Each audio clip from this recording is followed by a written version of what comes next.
বিতর্কের মুখ না হলেও চর্চার মুখ তো বটেই। হিসেব উল্টে দেবেন কিনা সময় বলবে। নতুন সমীকরণ যে তৈরি করতে মরিয়া তাও স্পষ্ট। সেই হুমায়ুন কবির যদি বিক্ষোভের মুখে পড়েন তাহলে বিস্ফোরণও ঘটাতে জানেন। আরও একবার তাই দেখল বাংলা। 3 মাস পরের বিধানসভা নির্বাচন নিয়ে এখন থেকেই সরগরম বাংলার রাজনীতি। শাসক তৃণমূল, বিরোধী বিজেপি যেমন টক্কর দিতে শুরু করেছে একে অপরের সঙ্গে, তখন নিজেদের মতো করে এগোচ্ছে সিপিআইএম, কংগ্রেস, আইএসএফ এবং হুমায়ুন কবির। তৃণমূল থেকে নির্বাসিত হওয়ার পর বাবরি মসজিদের শিলান্যাস করেছেন। শত বিতর্কের মাঝেও তিনি খুলেছেন নিজের নতুন রাজনৈতিক দল জনতা উন্নয়ন পার্টি। এই দল নিয়ে যে যাই বলুন না কেন, হুমায়ুন বসে নেই, বরং নতুন নতুন অঙ্ক নিয়ে হাজির হচ্ছেন রোজই। আর তাতেই তৈরি হচ্ছে নতুন সমীকরণ। নতুন দল ঘোষণার পর মঞ্চ থেকে দাঁড়িয়ে হুমায়ুন ঘোষণা করেছিলেন ব্রিগেড সভা করবেন নতুন বছরের শুরুতেই। তা যে ফাঁকা আওয়াজ ছিল না তার কাজের মধ্যে দিয়ে বুঝিয়ে দিয়েছেন। কিন্তু জনসমাবেশ আয়োজনের জন্য ব্রিগেড পরিদর্শন করতে গিয়ে বিক্ষোভের মুখে পড়লেন হুমায়ুন।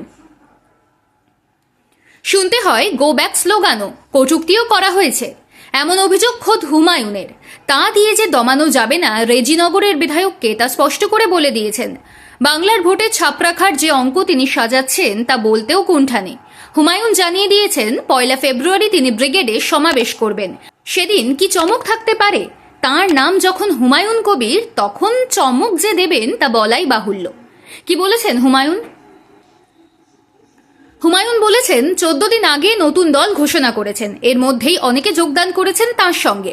বিধানসভা নির্বাচনের দিকে তাকিয়ে জোট যে করছেন তাও ঘোষণা করেছেন আগেই। তবে কারা সেই জোটের খাতায় নাম লেখাতে পারে তা 1 ফেব্রুয়ারি প্রকাশ হয়ে যাবে।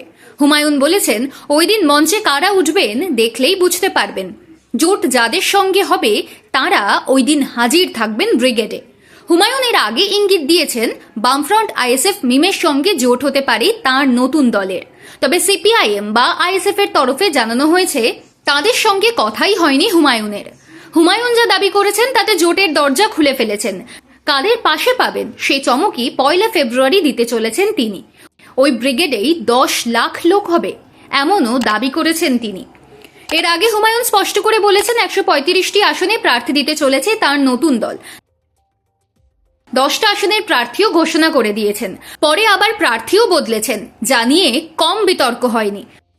তবে হুমায়ুন প্রয়োজনে আরও বেশি আসনে লড়তে পারেন, এমনও ইঙ্গিত দিচ্ছেন।